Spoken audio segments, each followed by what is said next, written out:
आज हम पढ़ने वाले क्लास 12 का हिस्ट्री चैप्टर नंबर आपका 15 का पार्ट 1 वीडियो होगा। तो अब चैप्टर का नाम है भारतीय संविधान का निर्माण। ठीक है, संविधान का निर्माण, ये पार्ट 1 वीडियो होगा। तो धीरे धीरे स्टार्ट करते हैं। सबसे पहले जानते हैं कि जो भारतीय संविधान है ये आपका कब बनकर तैयार हुआ। ये 26 जनवरी 1949 को बनकर क्या हो गया, तैयार। लेकिन लागू कब हुआ, तो 26 जनवरी 1950। तो भारतीय संविधान जो है बनकर तैयार कब हो गया था, 26 जनवरी 1949 को। लेकिन लागू कब हुआ, तो 26 जनवरी 1950। और सबसे लंबा या सबसे बड़ा लिखित संविधान कौन सा है, तो भारतीय संविधान है। ठीक है, अब इसमें भारतीय संविधान ये अनुच्छेद कितने हैं, इसमें तो 395 है। और भाग कितने हैं, तो इसके 22 भाग है। और कितनी अनुसूचियां है, तो 8। और पहले के संविधान में मतलब मूल संविधान में कितनी अनुसूचियां थी, तो क्या याद रखेंगे, 8। पूछेगा मूल संविधान में कितनी अनुसूचियां थी, तो क्या जी 8 थी। अब बढ़कर 12 हो गई है। इसको बनाने में खर्चा कितना आया, तो 24 लाख। कितना खर्चा आया जी, 64 लाख। ठीक है, और समय का कितना लगा, तो 2 वर्ष 11 महीना 18। कितना लगा, 2 वर्ष 11 महीना 18 दिन। अब इसके बाद और आप क्या याद रखिए, फिर से एक बार देख लीजिए। हमने बताया 26 जनवरी 1949 को आपका संविधान बनकर तैयार हो गया। लागू कब हुआ, तो 50 में। फिर अगर बात करते हैं सबसे क्या है, लंबा संविधान है। कितने इसमें अनुच्छेद है, तो 395। कितने भाग है, 22। और कितने इसमें अनुसूची है, 12। पहले कितनी थी, 8 थी। और इसको बनाने में खर्चा कितना लगा, 64 लाख रुपए। कितने समय लगे, 2 वर्ष 11 महीना 18 दिन लगे। ठीक है, अब इसका निर्माण जो है किसके द्वारा किया गया, तो संविधान सभा के द्वारा। किसके द्वारा जी, संविधान सभा के द्वारा संविधान भारतीय संविधान का जो निर्माण किया गया है। अब इसका गठन कब किया गया, तो जुलाई 1946। किसके द्वारा गठन किया गया, तो भारतीय जनता के द्वारा अप्रत्यक्ष रूप से लोगों को चुना गया। ठीक है ना, प्रांतीय संसदों को क्या किया गया, चुना गया। और ये प्रांतीय संसद अपने में से कुछ लोगों को चुने, मतलब एमएलए आप ऐसे बोल सकते हैं। तो इनका निर्माण जो है किसके द्वारा किया, संविधान सभा के द्वारा किया गया। गठन कब हुआ जी, तो गठन कब हुआ जी, जुलाई 1946। और ये मतलब भारतीय संविधान सभा के जो लोग थे वो किनके द्वारा चुने गए, तो भारत के जनता के द्वारा अप्रत्यक्ष रूप से इनको चुना गया। ठीक है, अब है क्या कि मतलब ये चुनने का जो काम था वो कब से चला, 1945 से 46। अब देखो भारतीय संविधान में राष्ट्रगान को कब अपनाया गया, तो 24 जनवरी 1950। और राष्ट्रीय ध्वज को कब अपनाया गया, तो 22 जुलाई 1947।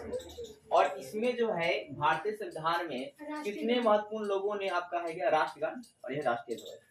तो राष्ट्रगान जो है मतलब ध्यान दीजिएगा, राष्ट्रीय ध्वज जो है वो कब अपनाया गया, 22 जुलाई को। और राष्ट्रगान 24 जनवरी 1950। और इसमें जो है कितने लोगों ने महत्वपूर्ण भूमिका निभाई है, तो 6 लोगों ने। कितने लोग जी, 6 लोगों ने। अब 3 जो है कांग्रेस के लोग थे। कौन कौन थे, तो जवाहरलाल नेहरू। अब आपका है क्या, सरदार वल्लभ भाई पटेल। सरदार वल्लभ भाई क्या जी, पटेल। और कौन थे, डॉक्टर राजेंद्र प्रसाद। ठीक है, कौन थे, डॉक्टर राजेंद्र प्रसाद। कौन थे, पंडित जवाहरलाल नेहरू, सरदार वल्लभ भाई पटेल। और कौन थे जी, राजेंद्र प्रसाद। फिर 13 दिसंबर 1946 के उद्देश्य से प्रस्ताव क्या किया गया, प्रेरित किया गया। किसने प्रस्ताव प्रेरित किया गया, तो जवाहरलाल नेहरू जी के द्वारा भारतीय संविधान बनाने का प्रस्ताव जो है पेश किया गया। अब आगे देखिए, उथल पुथल का दौर। जब भारतीय संविधान का निर्माण हो रहा था उस समय इंडिया में क्या था, उथल पुथल का दौर था। मतलब हिंदुस्तानी जो थे मुस्लिम को मार रहे थे, मुस्लिम किसको मार रहे थे, हिंदू को मार रहे थे। पूरा एक दूसरे का जो है ना कट्टर दुश्मन बन चुके थे। वही बात है, देखिए 15 अगस्त 1947 को देश आजाद तो हो गया, परंतु 14 अगस्त को क्या हो गया, विभाजित भी हो गया। क्या हो गया, बंटवारा भी हो गया। ठीक है, और आपका 16 अगस्त 1946 में, 16 अगस्त क्या जी 1946 कलकत्ता में पूरा क्या हो गया, हिंसा हो गया। जो शरणार्थी थे, जो मतलब हिंदू शरणार्थी थे और वो पाकिस्तान के हिस्से वाला साइड में थे, मतलब उस क्षेत्र में थे, तो वो इधर से मारे जा रहे थे तो इधर भाग रहे थे। और फिर जो इधर से जो पाकिस्तानी थे हिंदुस्तान में, ठीक है, मुस्लिम थे, तो उनको इधर से मारा जाता, इधर भाग रहे थे। शरण लेने के लिए पूरा एकदम भाग रहे थे। ठीक है, और अपना सब कुछ छोड़ छाड़ के जा रहे थे। पूरी एक दूसरे के लोग कट्टर दुश्मन क्या जी बन चुके थे। तो मतलब कोई हिंदू जो है वो मुस्लिम को मार रहे थे, और मुस्लिम किसे मार रहे थे जी, हिंदू को मार रहे थे, ईसाई भी मार रहे थे। ठीक है, एक दूसरा लड़ाई चल रही थी। तो ये थी आपकी कहानी उत्थल पुथल का दौर। कहा गया जब भारतीय संविधान निर्माण हो रहा था तो उत्थल पुथल क्या था, दौर था, मतलब बहुत ही कॉम्प्लिकेटेड कंडीशन था, गंदा था। अब देखो देशी रियासती की समस्या, एक तो ये समस्या हो गया कि हिंदू मुस्लिम में लड़ाई चल रहा है, दूसरा समस्या क्या गया, देशी रियासतों में क्या जी समस्या। तो देखिए भारतीय उपमहाद्वीपों के लगभग 1/3 भाग भूभाग पर, मतलब 1/3 भूभाग पर नवाबों और रजवाड़ों का नियंत्रण था। किसका था, नवाबों और किसका रजवाड़ों का। और जो नवाब और जो रजवाड़े होते थे ना, इनको अंग्रेज जो है ना कुछ छूट दिए थे, पूर्ण रूप से इनका मतलब आपका कंट्रोल अंग्रेज जो है इस पर नहीं कर पाते थे, क्योंकि ये लोग रईस आदमी थे। कौन थे, रईस, ठीक है। तो आजादी के समय क्या हुआ, इनका जो कुल छोटा बड़ा रियासत है कितना था, 562 छोटी बड़ी रियासत थी। और अंग्रेजों ने कहा कि रजवाड़े जो हैं वो चाहेंगे तो पाक में जा सकते हैं, चाहेंगे तो इंडिया में ही रह सकते हैं, और चाहेंगे तो अलग देश भी बना सकते हैं, एक और अलग है जी देश भी बना सकते हैं।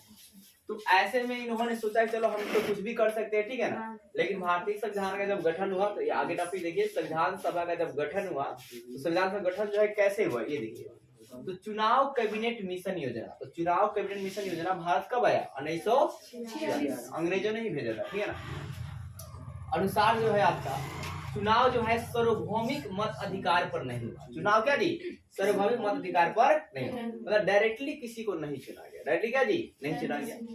कैसे चुना गया, तो भाई साहब जो भारतीय जनता के द्वारा प्रांतीय संसदों को पहले चुना गया। किसको चुना गया, प्रांतीय संसदों को, यानी कि विधान मंडल के द्वारा। किसके द्वारा, विधान मंडल के द्वारा सदस्यों को क्या किया गया जी, चुना गया। तो आपसे पूछ लिया जाएगा सबसे भारतीय जनता ने क्या किया, प्रांतीय संसदों को चुना, और संसदों में से क्या कर लिया, सदस्य को चुन लिया गया।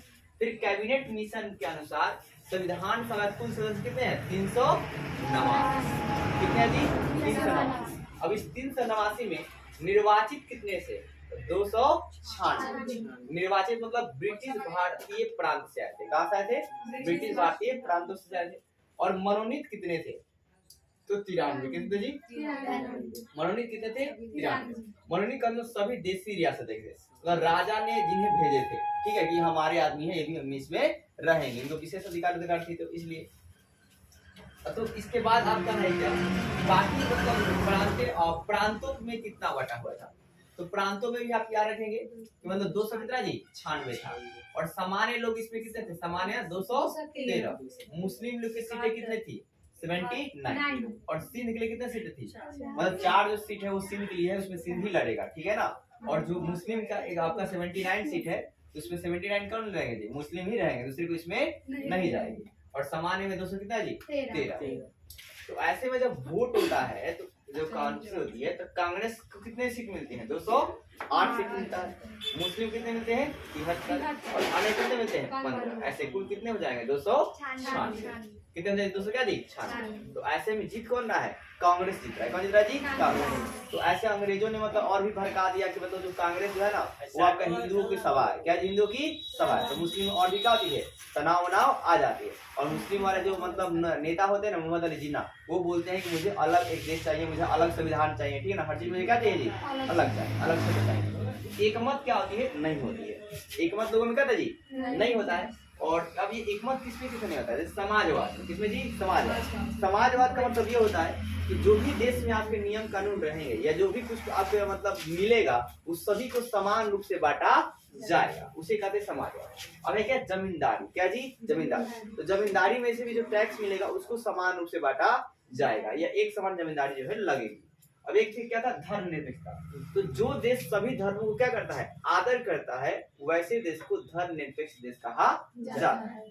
तीसरा क्या है, चौथा है सांप्रदायिकता। तो सांप्रदायिकता को जानते हैं कि सांप्रदाय एक ऐसी राजनीतिक है जो क्या करती है, दो समूहों के बीच, दो क्या जी, समूहों के धर्म के नाम पर, जाति के नाम पर क्या है, नफरत पैदा करती है। तो ऐसी चीजों को सांप्रदायिकता कहा जाता है, या सांप्रदायिक राजनीति कहा जाता है। अब ये सब होने के बाद जो है, लोगों ने जो कैबिनेट मिशन के जो लोग थे, उन्होंने जनता से भी सुझाव मांगा। क्या मांगा, जनता से भी क्या किया, सुझाव मांगा। तो जनता ने भी मतलब अपनी तरफ से मतलब जनता से सुझाव कैसे मांगा, तो पेपर ऊपर में लिखते थे और फिर बतलाते थे कि हमारे मतलब सरकार निर्माण में ये बातें हो रही है, आपको कैसा लग रहा है, आपके लिए क्या कुछ रूल अगर चेंज करना है, तो वो सब पूछते थे, ठीक है ना, जो भी मतलब लोग थे उसमें के। तो ये लोग आमंत्रित करते थे आम जनता को। तो इसमें आम जनता में जो अल्पसंख्यक थी, मतलब ठीक है ना, अब अल्पसंख्यक मतलब समझते हैं आप लोग, किसी भी आपका है क्या, जाति के नाम पर या धर्म के नाम पर या आप बोल सकते हैं मतलब भाषा के नाम पर कम लोग होंगे तो उन्हें अल्पसंख्यक कहा जाएगा। क्या कहा जाएगा? अल्पसंख्यक कहा जाएगा। जैसे आप एक आम भाषा समझ लीजिए, अगर आपके गांव में कोई कास्ट ज्यादा है तो उसे कहा जाएगा बहुसंख्यक। क्या कहा जाएगा? बहुसंख्यक। और कोई कास्ट कम है तो उसे क्या कहा जाएगा? अल्पसंख्यक। तो अल्पसंख्यकों ने क्या किया कि मातृभाषा की रक्षा के लिए उन्होंने आरक्षण मांगा। क्या मांगा? आरक्षण। फिर दलितों जो थे उनको जो शोषण बोला, दलितों जो शोषण हो रहा है उसे क्या किया जाए? अंत किया जाए। क्या किया जाए? अंत किया जाए और उन्हें आरक्षण में दिया जाए। तो उम्मीद करता हूँ कि आपको वीडियो पसंद आएगी। वीडियो को हाँ, एक और बात आप याद रखिएगा कि अस्थायी अध्यक्ष कौन थे? तो सचिदानंद क्या जी सिन्हा थे। भारतीय संविधान के अस्थायी अध्यक्ष कौन थे? सचिदानंद सिन्हा। और अस्थायी अध्यक्ष कौन थे जी? डॉक्टर राजेंद्र प्रसाद। कौन थे जी? डॉक्टर राजेंद्र प्रसाद। और मुख्य देखरेख करने वाले कौन थे? डॉक्टर बाबा साहब।